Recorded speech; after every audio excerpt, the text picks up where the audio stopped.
current situation in Nigeria. The title is "The Buhari APC Anti-Poor Government Has Failed to Deliver. A Call for Sustained Mass Struggle to Defend Our Socio-Economic Rights for System Change."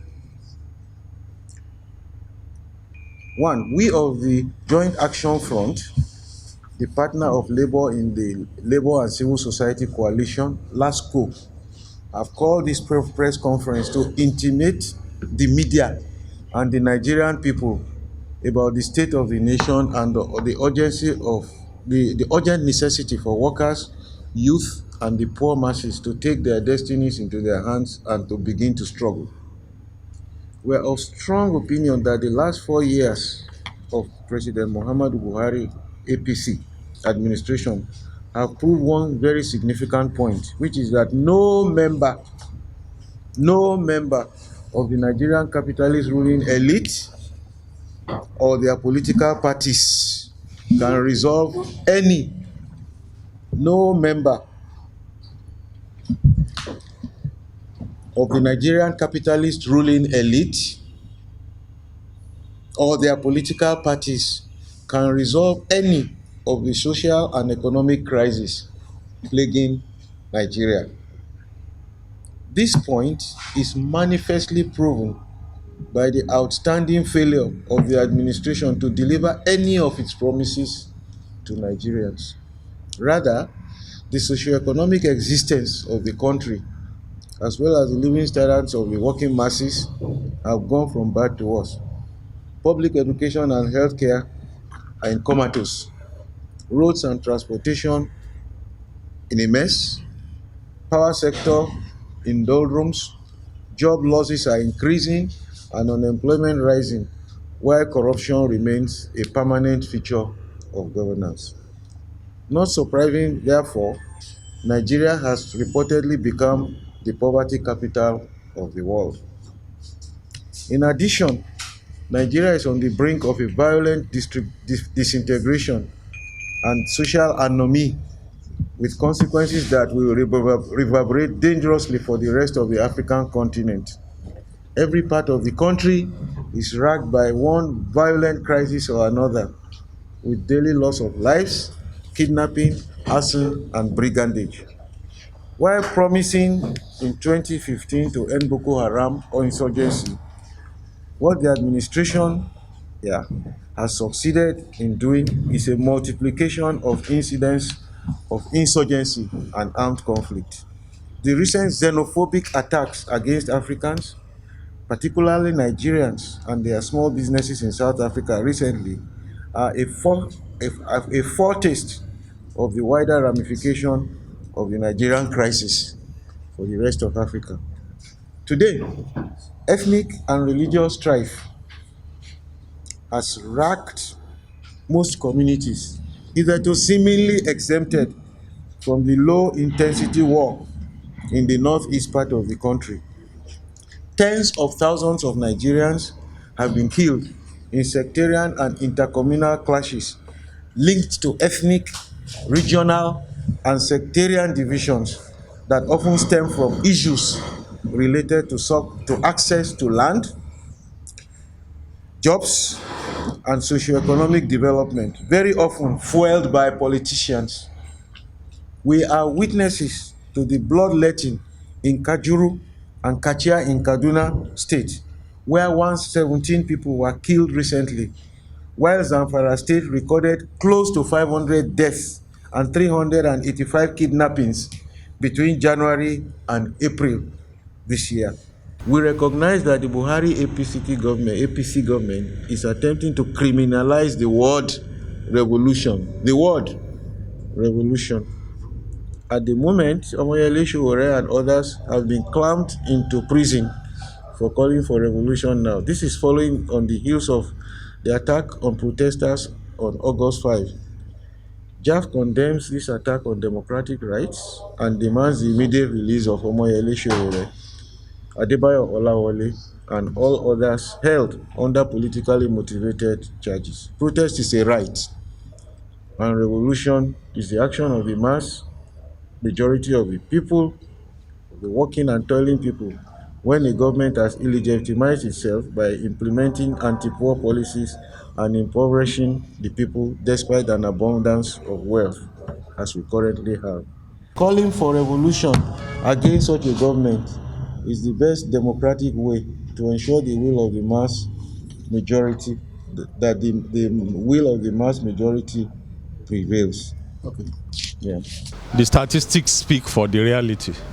At almost like 6% unemployment rate, the 30% minimum wage remains unpaid several months after the federal government itself has agreed that it is the least paid worker can go home with. It's still remains. The government is not showing any seriousness to even implement that, and they are still demolishing where poor people work. We stay out of street vendors, market women being evicted from where they work without any thought of providing alternatives for these people. The refineries still remain comatose. Part of the promises in 2015 was that they will revitalize the refineries and won't be importing fuel. We are still importing fuel and so on. Children are just resuming now, and you still have a situation where 120 children have to make do with a teacher in a classroom in an environment where hundreds of thousands of young people, qualified young graduates, are walking the streets without any hope of any job. So the reality that we all live with clearly demonstrates that nothing has changed. Even in terms of security, where being a former general, Buhari evoked some hope. We know what's happening. It used to be northeast, but now there's violent upsurge virtually everywhere, with kidnappings for ransom and other form of violence ravaging every part of this country. I don't want to talk about the increasing rate of suicide, which used to be an anathema in this part of the world. So I don't see how at any level it can be said that we have recorded any form of progress in the past 100 days. As far as I can see, Buhari's 100 days in office has not brought economic change to the populace. In fact, it has not brought even social change to the populace. And the reason is not far-fetched. The reason is simply because he's working within a system that has outlived its usefulness for humanities. Capitalism is a system that has propelled humanity forward, up till, this stage. But as presently constituted, that system is now a clog in the wheel of progress of humanity. And it's just not only in Nigeria, it is all over the world. We are saying that it is not a personal thing. It's not as if anybody hates Buhari, or maybe is a member of ESCO, or even the people in the House of Assembly. What we are saying is that as presently constituted, they cannot do much because the system will even allow them to do it. Number one, they have come.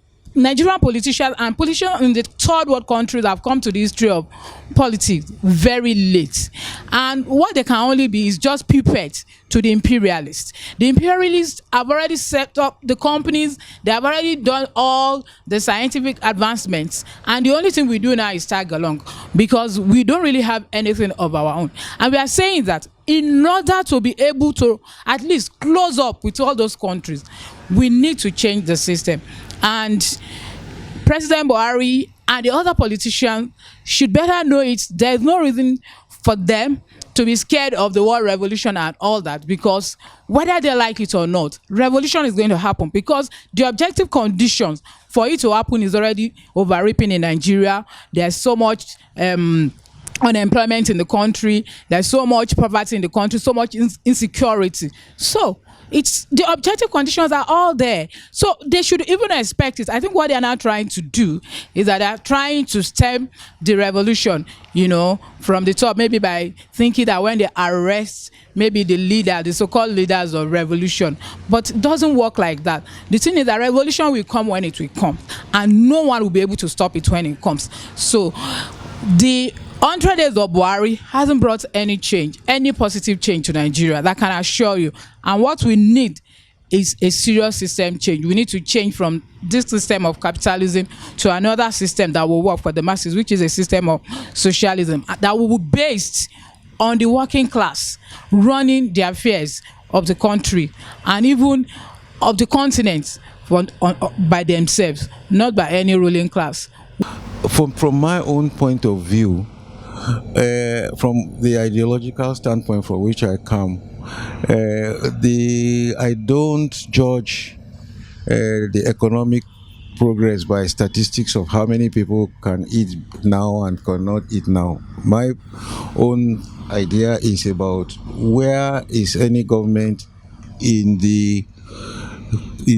what is guaranteed by the constitution, right?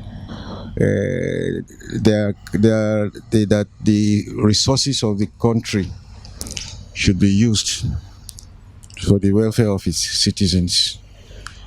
From that point of view, I am not satisfied, with the Buhari government. As